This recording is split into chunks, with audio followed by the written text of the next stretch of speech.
It's time to start your day with the First Cup Morning Show. Serving up a warm cup of good news, positivity, and uplifting messages. And now, here's your host, Our dad, Joshua Kangley. Hello, friends. Good morning to you, and welcome back on into the First Cup Monday Morning Show. I'm your host, Joshua Kangley, where we start the week off with some good news. And thank you so much for joining us this morning as we start off our week. We have some good news for you today, and we will get to that in just a bit. But first, let's start it off with a quote. Thomas Edison said, "Our greatest weakness lies in giving up. The most certain way to succeed is always to try just one more time." Thomas Edison's words hit on something we all understand, but often forget. Success rarely comes from getting it right the first time. Most of the time, it's the extra attempt, the extra ounce of belief, the extra moment of endurance that makes the difference. When Edison said, "Our greatest weakness lies in giving up," he wasn't speaking in theory. He lived it. Think about it. Edison failed himself thousands of times while developing the light bulb. But to him, those weren't failures. Those were steps, lessons, proof that he was getting closer. And that's something we can carry with us this week, because every one of us knows what it feels like to be tired, discouraged, or ready to walk away from something important. But what if the breakthrough isn't miles down the road? What if it's just one more try away? So this week, let Edison's reminder settle in. Your next attempt might be the one that works. Your next step might be the turning point. Don't let giving up be the reason you never see what was possible. Keep going one more time. Always just one more time.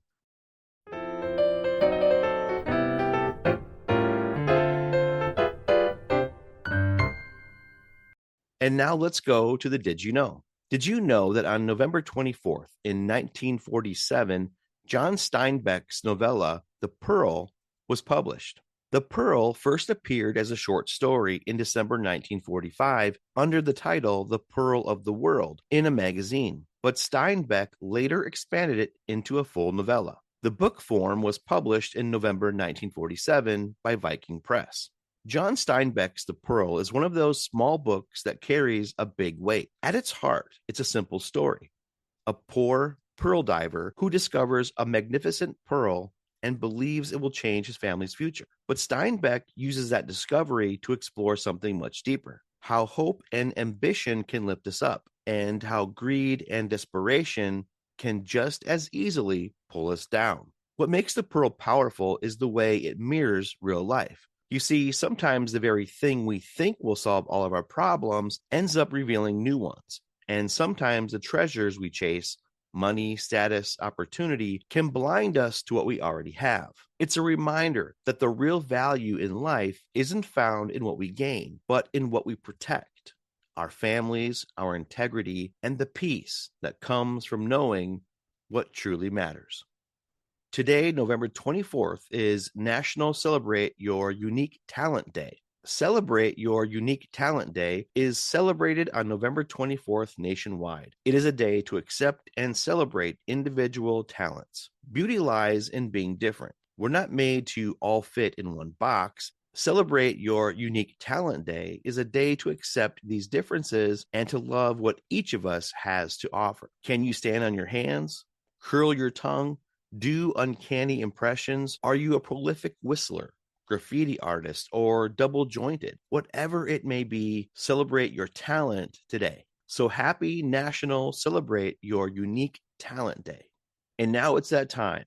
Time for some animal fun facts.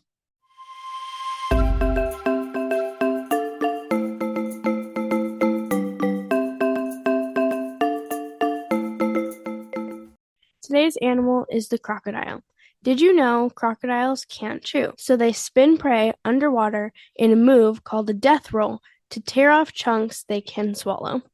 Did you know crocodiles can't sweat, so they open their mouths to cool off?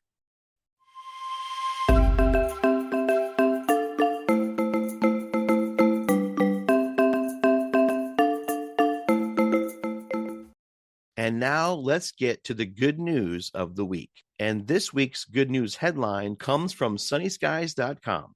News source credit goes to sunnyskies.com.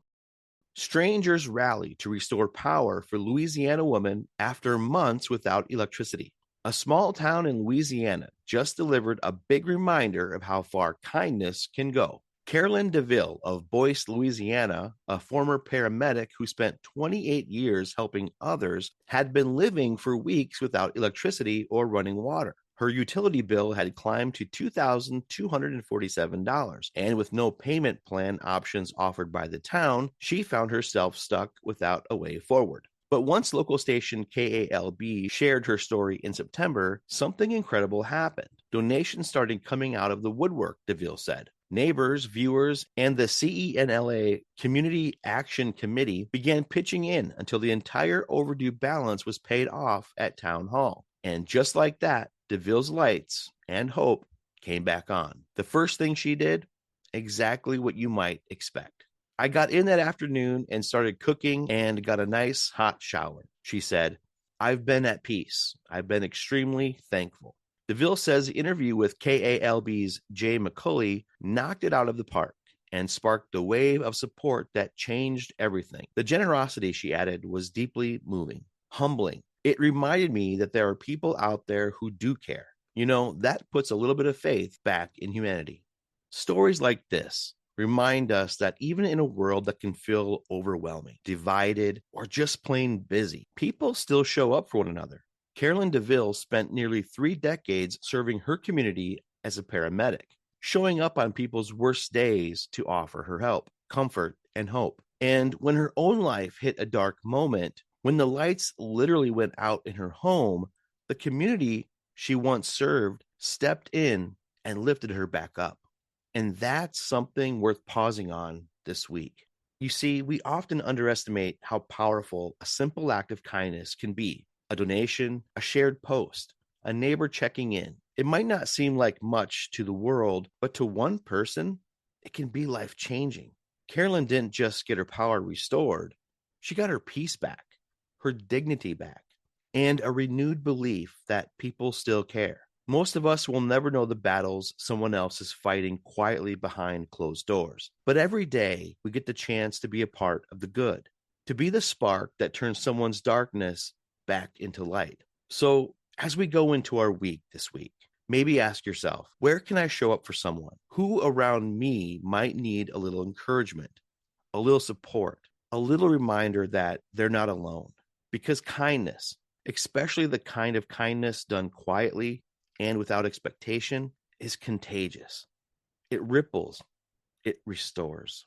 And just like the people of Boyce, Louisiana showed us, when we come together, even in small ways, hope turns back on. I really hope you guys enjoyed that good news. And for more good news, positivity, and uplifting messages, you can always go to guidinglights.org. That's www.guidinglights.org. And as always, before we go, I'd like to leave you with a dad joke. Why did the bicycle fall over? Because it was too tired. Well, folks, that will wrap up this week's show. Again, I challenge you to be the reason someone smiles this week, and you yourself have a great week. And don't let the mainstream media fool you, because there is always good news happening all the time.